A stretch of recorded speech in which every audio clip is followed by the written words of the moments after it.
काय सांगाल आढावा भेटत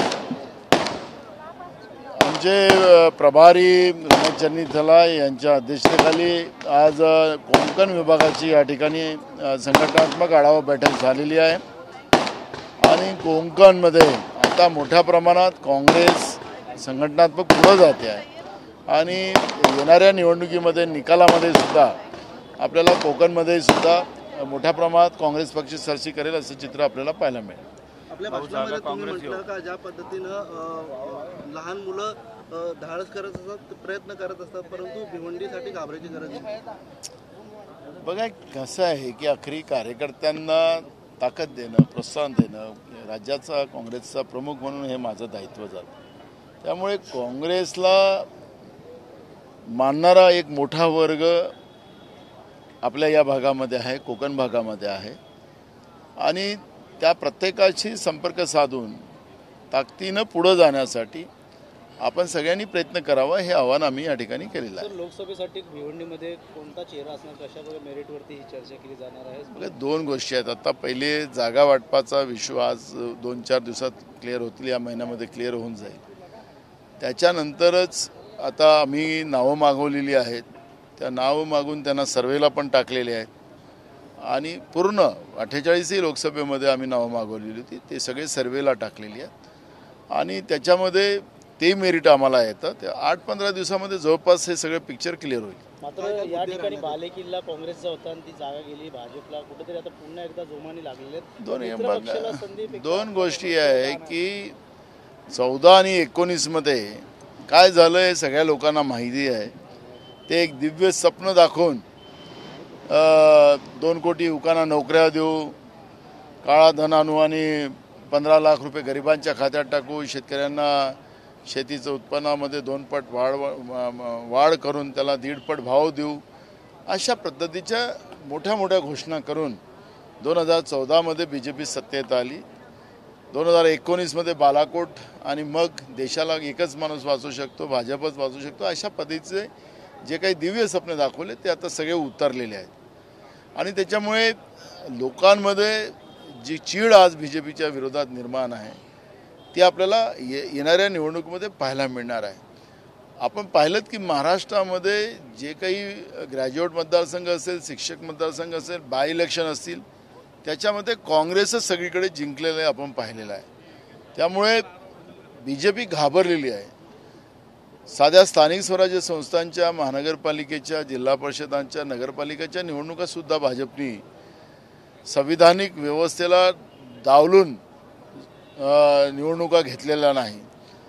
2-2 वर्ष पूर्ण झाली, प्रशासक आणि सरकार अशा पद्धतीची लूट जनतेची पैशाची चालू आहे, निवडणुकीला घाबरत आहे। पण आता लोकसभेची निवडणूक ही वेळेवर होईल, त्याच्यामुळे या निवडणुकीच्या पुढे त्यांना जावंच लागणार आहे। लोकांमध्ये तीव्र चीड बीजेपीबद्दल आपल्याला पाहायला मिळणार आहे। आज किती भगवान श्रीरामांचा आधार घेतलाही त्यांनी, तरी या नकली राम भक्ताला आता भगवान श्रीरामसुद्धा थारा देणार नाही, कारण की यांच्या मनातच राम नाही, अहंकार यांच्या मनात आहे आणि ज्या ठिकाणी अहंकार असतो त्या ठिकाणी भगवान श्रीराम राहत नाही, हे सातत्यानं आपण पाहिलेलं आहे आणि रामायणामध्ये तेच सांगितलेलं आहे। अहंकारी मनामध्ये आणि अहंकार कोण करतो या देशामध्ये, राज्यकर्ते कसे अहंकारी झालेले आहेत, कशी त्यांना सत्तेची गरमी आलेली आहे हे आपण सगळेजण पाहतो आहे।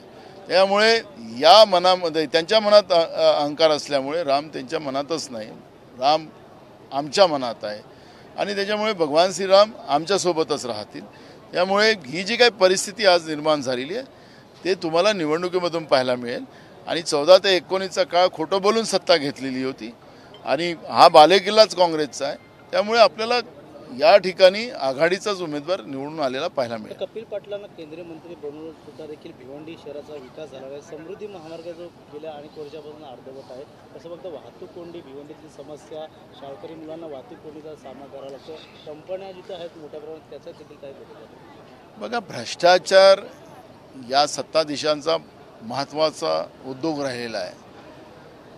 सत्ता, पैसा आणि पैशातून राजकारण ही बीजेपीची प्रणाली राहिलेली आहे आणि म्हणून त्यांचे सगळे लोकप्रतिनिधी, मी एका लोकप्रतिनिधी चर्चा करत नाही, सगळ्या लोकप्रतिनिधीची भूमिका तीच आहे आणि त्याच पद्धतीने ते वागलेले आहेत। तर त्यांचा आखरी जनतेचा पैसाच लुटलेला आहे आणि त्या पैशाने हे लोक निवडणूक लढायला निघत असतील तर लोकांना माहिती आहे की हा पैसा कोणाचा आहे.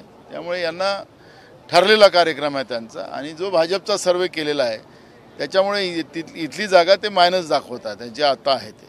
तर इंडिया अलायन्समध्ये ममता बॅनर्जी बाहेर पडलेल्या आहेत, वेगळी चूळ मांडलेली आहे, एक प्रकारची नाराजगी दिसून येते. काय एकंदरीत काँग्रेस याच्याबद्दल सध्या ईडी आणि CBI जो कार्यकर्ते BJP जवळ आहेत त्यांचा वापर केला जातो. अजूनही 8-15 दिवसामध्ये काय काय अजून करतात. पण यांनी काहीही केलं तरी जनतेने ठरवलेलं आहे की भाजपला घरी पाठवायचं. त्यामुळे ईडी आणि CBIचा कार्यकर्ता हा जास्त काळ त्यांच्याजवळ राहील असं मला वाटत नाही. आता त्यांनी त्याचा वापर करावा. 2019ला शरद पवारांना ईडीची नोटीस पाठवली होती, तेव्हा अजित पवारांच्या डोळ्यात अश्रू अनावर झाले होते. मात्र आता स्वतः त्याचे अजित पवारांचे रोहित पवार यांना आज चौकीसाठी बोलवत. तसं बघता थोडं बदल झाला का? आता मोठा बदल ते आता त्यांच्या पक्षाचा मामला आहे, त्याला आपण काय बोलावं मला काही कळत नाही. पण भयानक परिस्थिती आहे, त्याच्याबद्दल आज नाही बोललं तर बरं होईल. आज ना उद्या त्यांना पश्चाताप करावा लागेल. ममता बॅनर्जींनी असं म्हटलं जातं की BJPकडे EVM मशीन आहे, त्याबद्दल काय सांगा? काही नाही आहे, तो माइंड गेम आहे आणि यावेळेस तुम्हाला EVM मशीनमध्ये पंजाच निघताना पाहाल. राम एकवचनी होता आणि 70,000 कोटीचं ज्या संदर्भातलं वक्तव्य केलं होतं मोदींनी की भ्रष्टाचार संदर्भात, आता कुठं गेलं? मी मगाशीच सांगितलं ना, अहंकारी आणि खोटारडे लोक जे आहेत त्यांच्या मनात राम राहू शकत नाही. रामलल्ला सत्याचे पुजारी राहिलेत आणि सत्याच्या बाजूनच राहणार. आमचे नेते राहुल गांधीजी जी सत्याची लढाई लढत आहे, न्यायाची लढाई लढतात आहेत ते आपण पाहतो आहे. पुन्हा देश बघतो आहे. त्यांच्यावर कसे खोटे गुन्हे दाखल केले जातात ते पाहतो आहे. भगवान श्रीरामावरही अशाच पद्धतीचं त्या काळामध्ये त्यावेळेच्या अहंकारी व्यवस्थेने कारवाई केली होती. त्याचे परिणाम त्यांना भोगावे लागले. राष्ट्रपतींना आमंत्रण दिलं होतं. आदिवासी आहेत, महिला आहेत, त्याच्यामुळे महिलांचा राग भाजपमध्ये मोठा आहे. हा त्याचं खरी ओळख आहे ती. सर एक हिंदी में ममता मैडम जो पार्टी छोड़ दी अपना गठबंधन वाला, उसको लेके क्या कहना चाहिए? देखो, किसको क्या करना है, किसको BJP को सपोर्ट करना है वो उनके हाथ में है. कांग्रेस की भूमिका है जो BJP के विरोध में लड़ने के लिए हमारे साथ खड़े होने को तैयार है उसको साथ लेके चलना ये कांग्रेस का काम है और कांग्रेस पार्टी कर रही है. किसी को ईडी और CBI का डर है और वो कर रहे हैं वो उनका इशू है. एक्चुअली मुझे वो लेवल की बात पता नहीं, लेकिन जो BJP आखिरी लेवल पे ईडी और CBI की अपने, क्योंकि BJP का ही ईडी CBI कार्यकर्ता बन गया है तो उनका उपयोग तो कर ही रहे. सर जरांगे पाटील मुंबईकडे येत आहे, कसं बघतं आरक्षण संदर्भात? हे सरकारचं पाप आहे.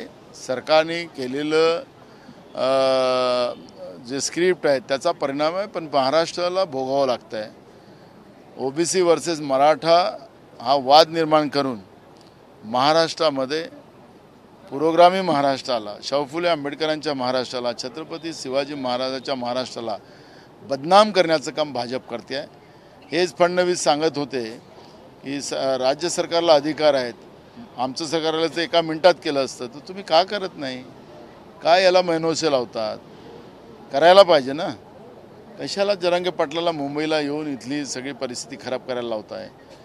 हे सगळं भाजपने ठरवून केलेलं काम आहे. हा वाद निर्माण करून OBC आणि मराठा या वादाच्या माध्यमातून ते फायदा डिवाइड अँड रूल जे इंग्रजाची पद्धत होती त्या पद्धतीप्रमाणे हे काम करतात. यांना याचे परिणाम भाजपला भोगावं लागणार. महापालिकेचे सर्वेक्षण सुरू केलेलं आहे. यांना आरक्षणासाठी जर कधी दिलं तर आम्ही मुंबईकडे कूच करणार.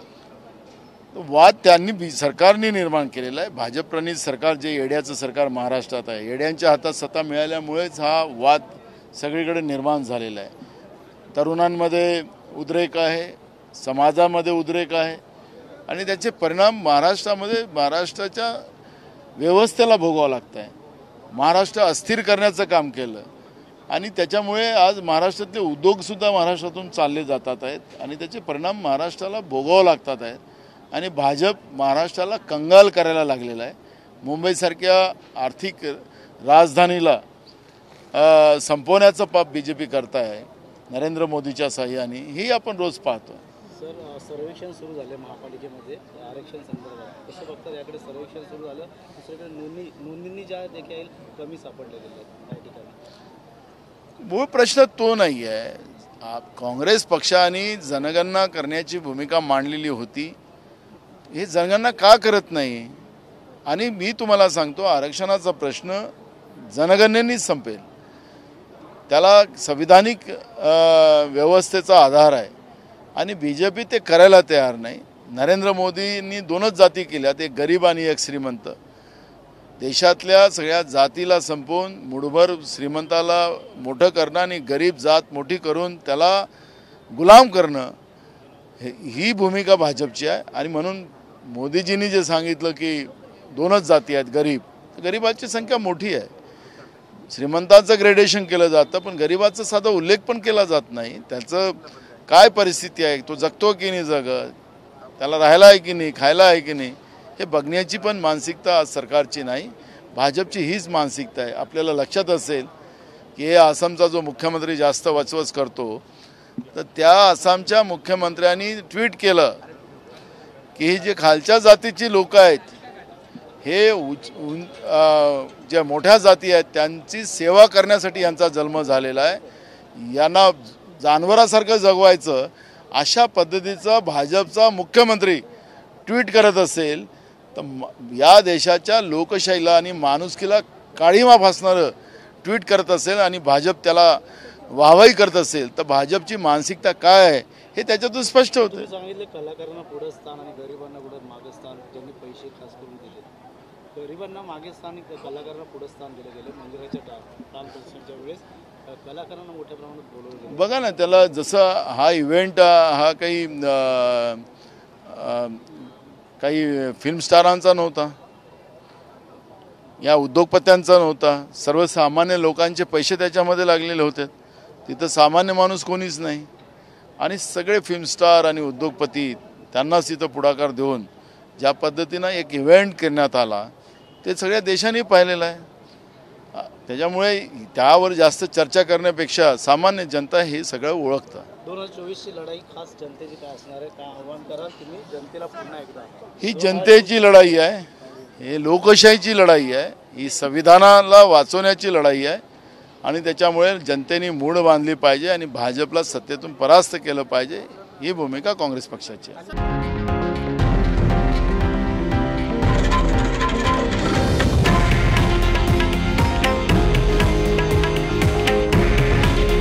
हे आहे देशातील नंबर 1 न्यूज नेटवर्क आणि आपण पाहत आहात TV9 मराठी. काळजी तुमची, हित महाराष्ट्राचं.